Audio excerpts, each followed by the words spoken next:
The heavy door of the Grand Kim estate click open, revealing a world you never imagined. Stepping into black suit man stood idling their cold eyes following your every move.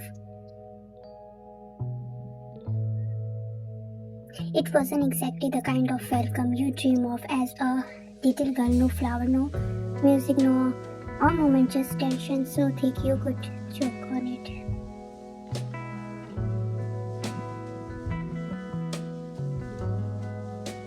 Your mother hand nudged you forward. Wine, walk faster. She hissed under her breath. You adjust the bow on your pastel pink dress. Yes, pastel pink, because if you were being married off to the scary mafia boss, you were going to look cute doing it. Your sneakers squill on marble floor, making you cringe.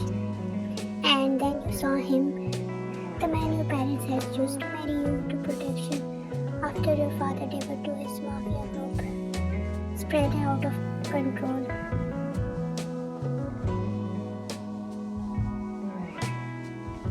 He sat on the couch like a king on his throne, black shirt, ring glittering under his and eyes sharp. You were sure they could slice your soul in half. His jaw tightened the moment he saw you, like you were mere existence was already personal.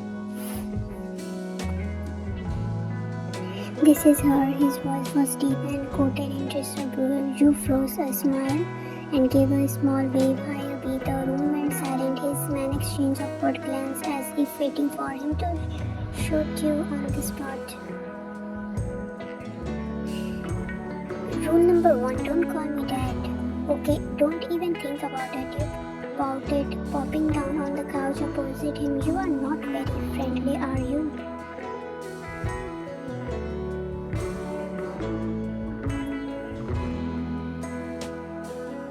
One of his men inhaled sharply like you just insulted, but you didn't care. You wasn't about to sit here like some scared little doll.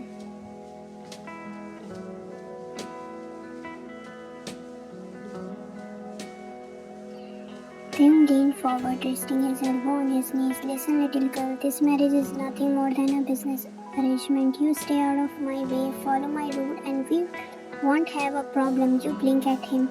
You sound like a grumpy old man. His jaw clenched, and you sound like someone with a death wish. Instead of being scared, you laugh, a little bubbly laugh that made the corner of his mouth twist just for a second before he marks it with a glare.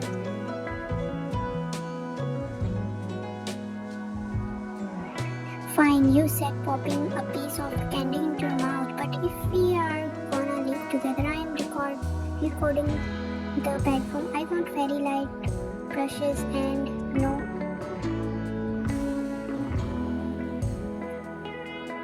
His men looked at each other in disbelief. No one had ever argued with like this. Leave to tell the tale, and yet there you are smiling, swinging your leg and chewing candy while the most dangerous man in the city sat there wondering why he didn't just send you away, or maybe why he didn't want to. The morning after your wedding was not the romantic breakfast in the bed since you had on stream of incense. You woke up alone in messy bed, but could fit 3 elephants surrounded by a bedroom so dark it felt like a vampire diary. Black curtain, black bed sheet, black walls. This was truly committed to the dangerous mafia boss aesthetic. You wrinkle your nose. Where are my fairy lights?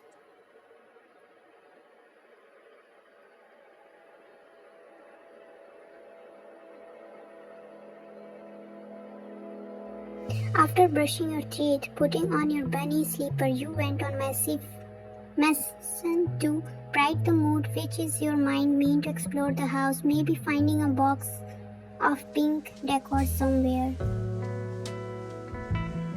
You wandered down the hallway, peeking into room, big office, boring, gun, storage room, scary, kitchen, jackpot.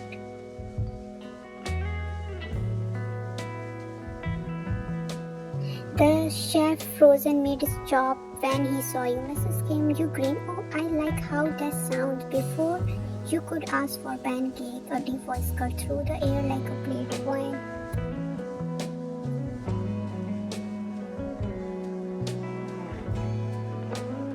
You turned to see Taehyung standing in the doorway, black suit jacket over his shoulder, hair slightly messy like he had been running his hand through his frustration, probably because of you. Good morning.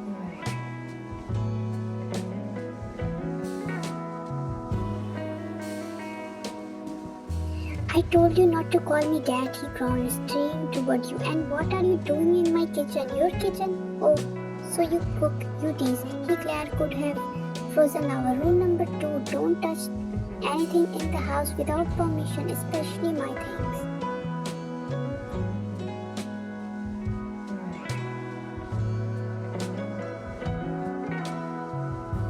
You cross your arms. Well, the phrase isn't your thing. It's our phrase now. The chef was practically sweating, bullet eyes staring between you like he was watching like episode of Who Wants to Survive a Mafia Marriage.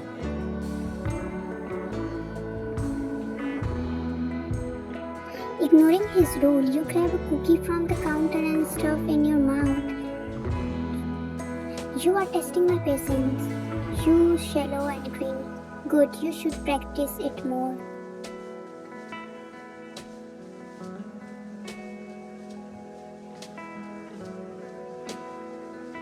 Later that day, you decided to accidentally wander into his office. He was on the phone discussing something about shipment and related divorce when you popped into the leather chair across from him. Can I borrow a pen? You asked vaguely. He didn't even look up. No. You took one anyway and began holding a piece of paper. By the time he hung up, your masterpiece was ready. 2 little cartoon versions of him holding a big red heart with the word boss of my heart written in pink ink. He stared at it, then at you, then back at it. What is it? A present, you said proudly. He signed, leaning